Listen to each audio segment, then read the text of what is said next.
I did meet up with Roger Roots, the constitutional attorney, out here on Monday. The first thing we attempted to do was to go down to the Multnomah County Detention Center and speak with Ryan Payne. Ryan's wife has been in contact with Roger and asked him to go and see Ryan about representation, and we had also tried to get in to see John Ritzheimer, who is also currently without an attorney.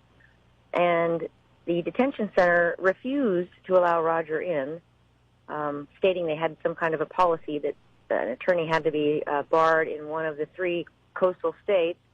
And the explanation that these were federal charges got us nowhere. So we made some local phone calls to some old friends of mine here, a couple of attorneys and a judge, and Roger riled up the detention center and sent some notes on up the chain of command.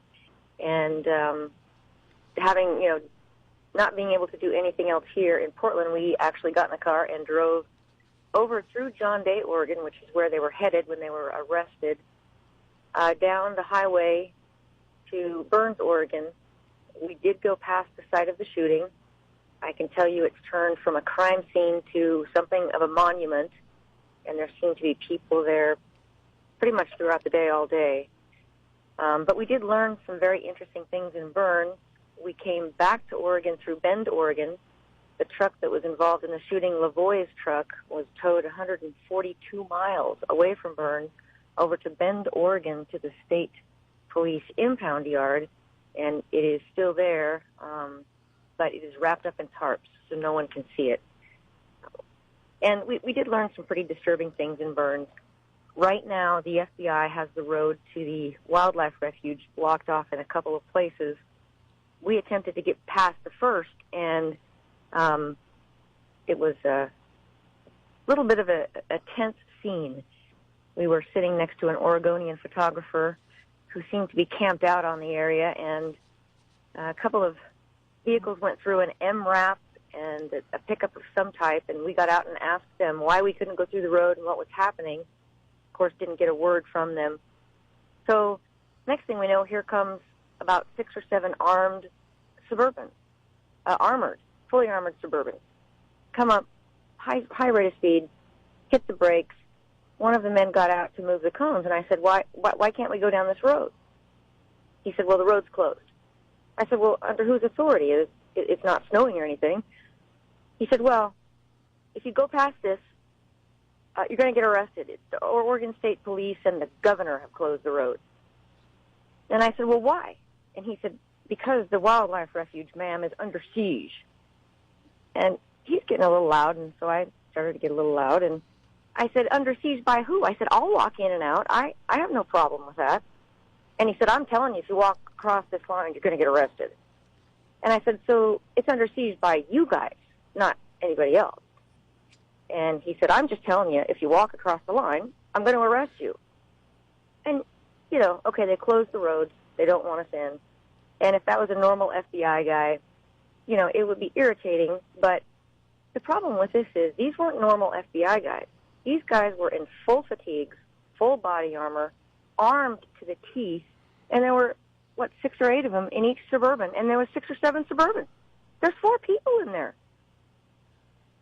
Wow. I mean, it's like we're at war on our own soil, and these guys were just a fraction of the complement.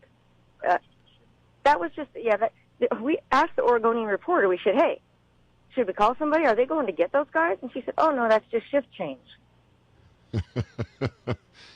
Pretty large contingent to take care of 4 or 5 guys that are camping out. Well, and here's the sad truth. The contingent is still downtown at the courthouse. They've got most of the roads around the courthouse blocked. It is also filling up the airport tarmac. The presence that was there before the arrest, according to local patriots, has doubled. So it's quite the insane reaction in Burns. But we did find some things that I will wait to go over until I get back, because I need to be able to sit down and look at the notes we've taken. It would appear to me from this point that the ambush of Lavoie Finicum is actually much, much worse than we originally thought. Much more premeditated. The video does nothing but bring out more and more questions, and they refuse to release any further videos or body cams. So we did learn a great deal in Burns. We then came back through Bend and couldn't find the truck, so we headed back to Portland, and we got a phone call that Roger has indeed been allowed access into the jail, and this morning we are on our way down to see Ryan Payne and hopefully John Ritzheimer. Well, that's good news, Lory. I'm glad that you're able to gain access to visit with Ryan Payne. One of the things, Lory, when I look at the video that was released by the FBI, this quote-unquote unedited video, now I'm here to tell you that is about as big a crock-a-malarkey as I've heard in a long time, because we hear early on how Ryan Payne had put his hands out the window and his head. Somebody shot at him at that point in time. But when you watch the video, you never see Ryan Payne ever get out of a vehicle. And later, after Lavoie is shot, later, if you continue to watch that video, you see two women and a man in a cowboy hat that gets out, but you never see the fourth person. So obviously, the statement, the recorded statement that Victoria made early on in this deal, that Ryan had stuck his hands out the window, they shot at him, that he gets out of the vehicle, but you never see that on the video. So you know that there's been some major editing on this unedited video that was released by the government, but there was some major editing that took place there, and that's all there is to it. Well, that's exactly correct. We know now for a fact that that part was edited out. There's going to be more to what happened with Ryan Payne. I think that the reason you heard Victoria in the video say that he was amazing is that he did stick his hands out the car window. He did wave them. You can see that in the video. He then pulled them immediately back in, and what you can't see in the video that happened on the ground is that the officer shot at him when he did that. And Ryan being concerned, I'm going to assume, but I don't want to put words in his mouth. We'll have a visit with Ryan today. He got out of the truck fearing for the safety of everyone in there, including the two women, and posed himself in front of the armed men, try to talk some sense into everyone and calm things down. But Lavoie decided that if they were going to be stopped on the road and then summarily shot at before they were even requested to get out of the vehicle, that they weren't safe.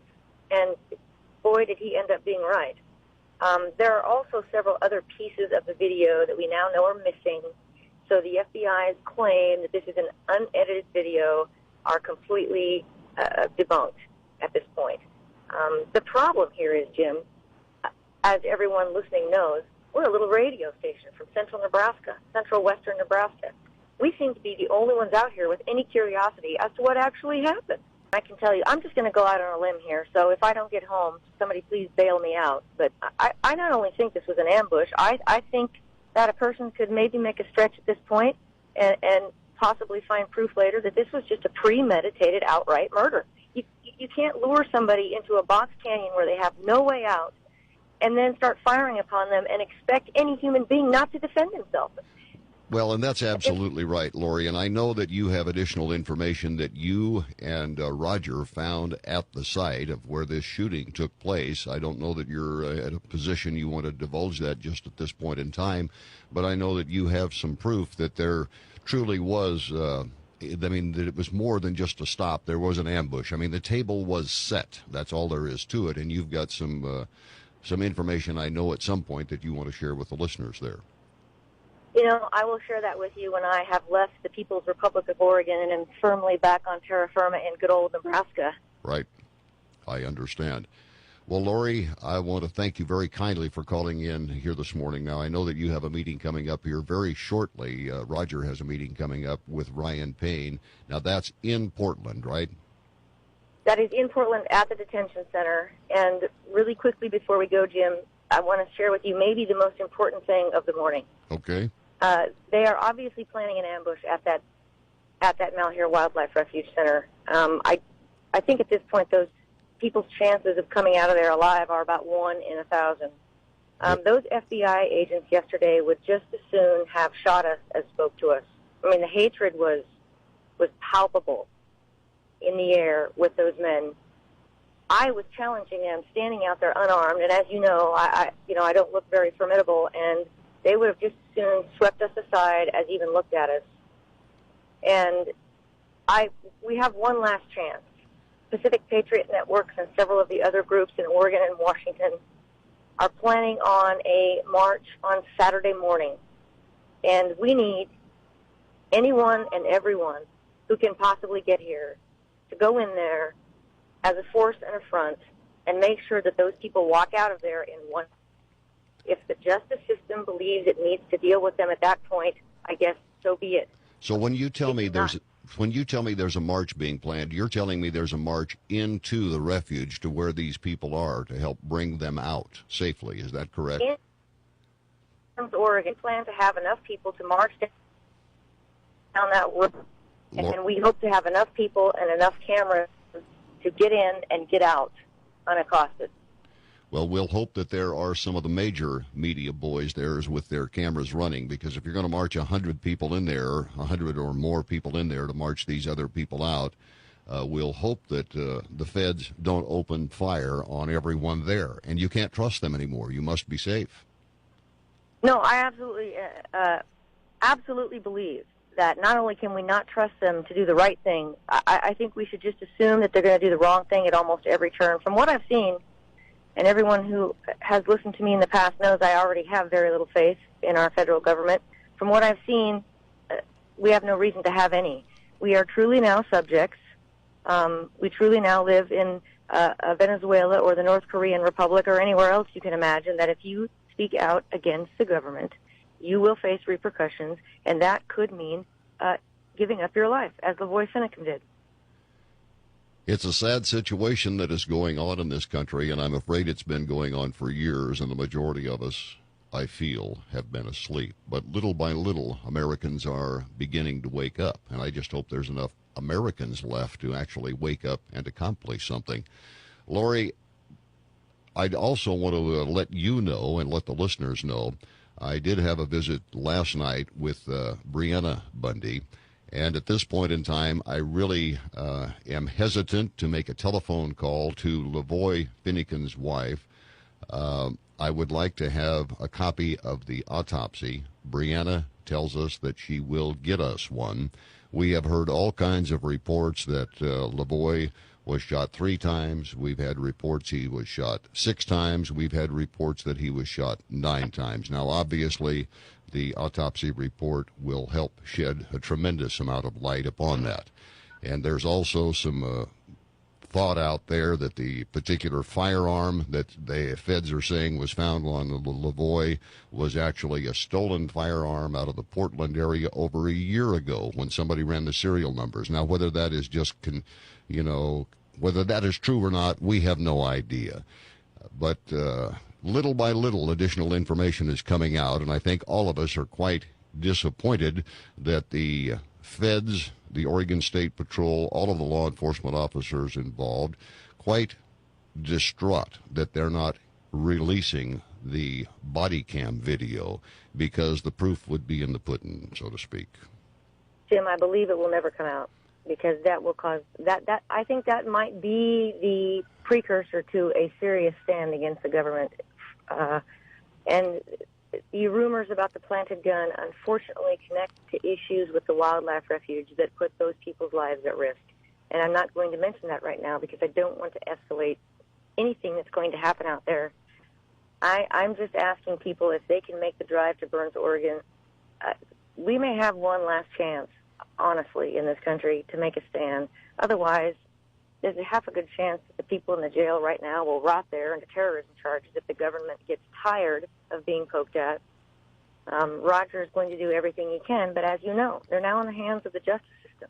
And unfortunately, they're in the hands of a justice system in Portland, Oregon. They were brought here purposefully because they have an attorney and a judge pool that can be controlled.